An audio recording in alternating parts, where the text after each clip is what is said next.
What's up, guys? I gotta stop wearing sweatshirts to the walkthroughs. I know that. Obviously, really good day yesterday. Going 7 out of 8 days, basically 5 out of 7 days in pads. You often think about what it's going to be like for those guys the day after an off day. Although times maybe it had a little sluggish feel to it, they were able to battle through it. We got some really good work in yesterday. We'll do the same today. Still competing, also, starting to turn our mindsets a little bit towards the Las Vegas Raiders. Really good opportunity for a lot of guys on our team this weekend. Just an update for you. Kirk Cousins obviously was not out at the walkthrough today. I have not gotten much of an update, but I do know he was not feeling well earlier. We have a process in place where we send him home and we'll go through our processes internally. I'll get an update for you guys, as the kind of week pans out on his availability for the Raider game. We're still working through kind of position by position. I tell you guys, honestly, when I say it's a player-by-player basis on individual evaluations, collective evaluations of the group, and then ultimately what we want to get accomplished on this, our first road trip as a group, and then very much looking forward to next week with a really good team coming in here to practice for a couple days. We want to make sure we're ready to go for that as well. But with that, I'll open it up to you guys. Coach, it probably goes without saying, but in addition to evaluating on field, how helpful is it to have this first game be a road game just for the young guys, the rookies who are new here, to just go through a road trip and all that? Yeah, I think young guys for sure, but everybody else, me included. What's my process like with the call sheet and getting together with our offense and making sure we're all on the same page? Any final adjustments? What's the meeting room setup like? How do we handle the schedule that may be a little bit different the night before games than what some of our veteran players that have been here before or elsewhere? And then ultimately, just like everything we do, we'll have that after action discussion. If we could take it and make it better, that's what we'll do. But it's important. I'm glad we get let's just put it this way. I'm glad we get 2 opportunities to test that out on the road. But what that also means is 9 home games at US Bank Stadium, which I'm very excited about. Thoughts on guys, Yeah, you guys, as we get a little closer, we'll get some of that information to you. Not trying to, fool anybody. Certainly not Coach McDaniels and the Raiders. They have a plan for how they're going to play. We'll put together our plan and finalize that. A lot of that has to do with guys' statuses coming out of practice today. We'll be still in kind of a Friday mode tomorrow where we'll practice, but it'll look and feel similar to an in-season Friday, and then we'll get on. We'll get ready for our final preparations, get on the plane, and go. But yeah, everybody, is kind of, the communication will be there for the players. I told them just now, regardless of whether you end up playing, regardless of if you play a series, a quarter, a half, or the whole game, this has really been an opportunity with the Sunday game for us to at least wrap our minds around, both individually and collectively, the process of a game week. Tuesday off day into a Sunday road trip game. So we've kind of handled it like that internally. But like I said, we'll make sure that information gets to you guys in a timely manner once we make our final decisions. It's a preseason game, but it's your first game as a head coach anytime. How do you kind of feel about that, and what do you think it might be like strolling out there on Sunday being a head coach for the first time? Yeah, I have thought about it. I'm excited about it, regardless of of the result.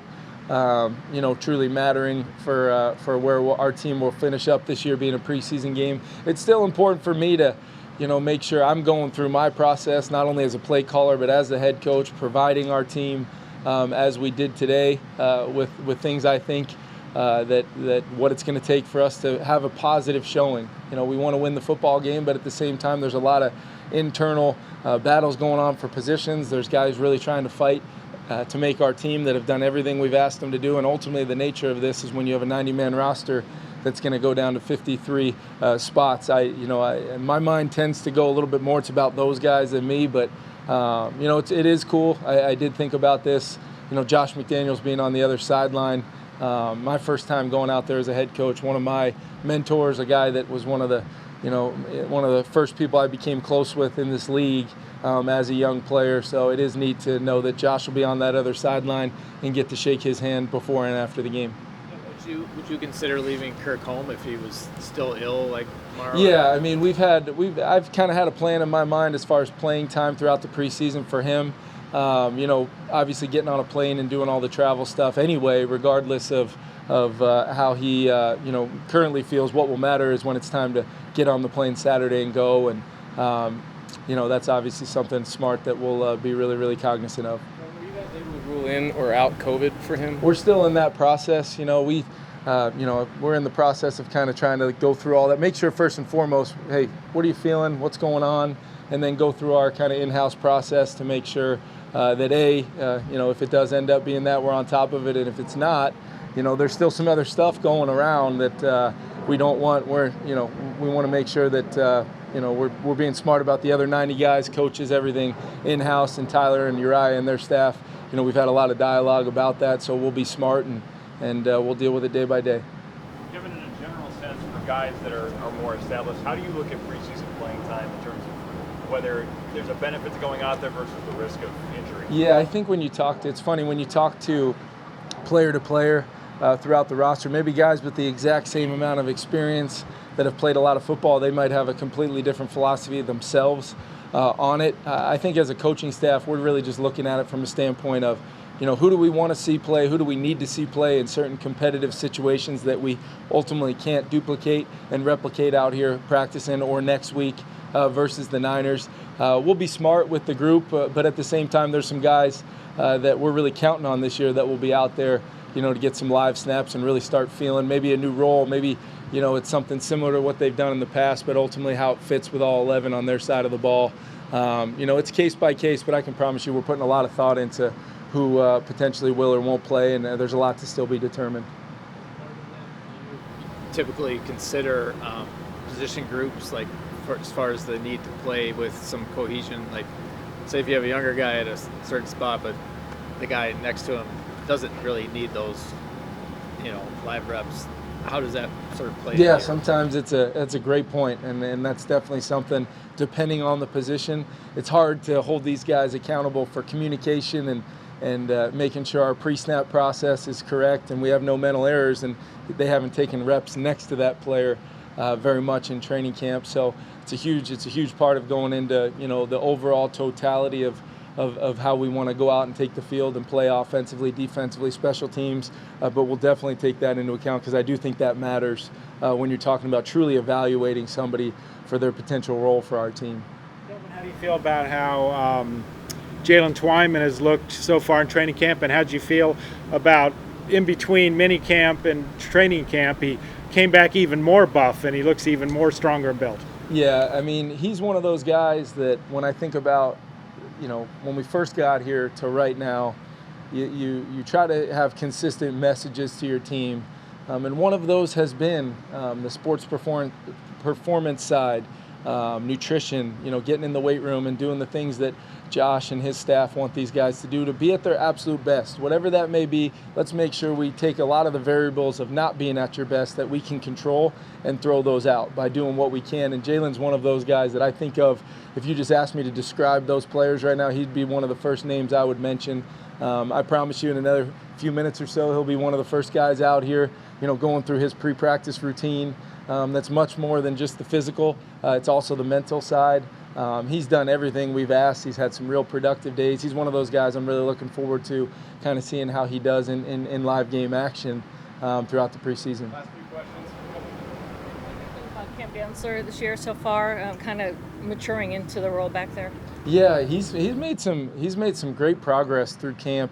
I think one of the things that has been really interesting and fun for me to watch is there are some different techniques. There are some different ways of playing, especially those outermost corner positions that a lot of guys that have played it their whole lives and had a lot of success. Look, we've got a guy that's played, 10-time Pro Bowler on the other side, committing to, playing in his own way like those guys can. But what is Ed coaching? What's Durante coaching to best suit what the other 10 guys on defense are doing to how you make a kind of a scheme like we have kind of come together in a way where it's at its best. There's some real kind of selfless parts of the defense where guys have to commit to playing in maybe a different way than they're ultimately accustomed or comfortable with. And Cam's not only done that, he's then made plays on the grass, in competitive one-on-one situations I know when you talk to our receivers, they all say Cam's having a great camp, and those are the best judges, in my opinion, when you talk about the guys they're covering.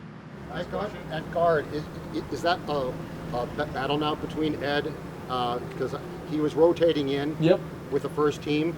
Has that turned into a competition where you're not sure who might be starting September 11th against the Packers? Yeah, I don't think it's turned into that. I was honest when I've told you guys about that interior guard position, and really, from the beginning, we would kind of let the process and the repetitions kind of play themselves out so that both guys felt like they were ready to kind of continue the competition if they do play, ultimately what that looks like. And we're just continuing, and it goes hand in hand with the question about rookies from the spring. I think that was draft night. You guys might have asked me about a role a rookie can play.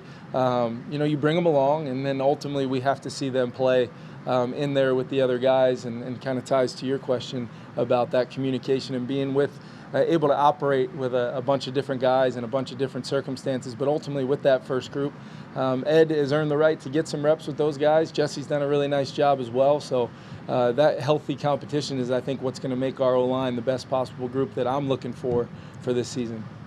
Yeah, thanks, guys.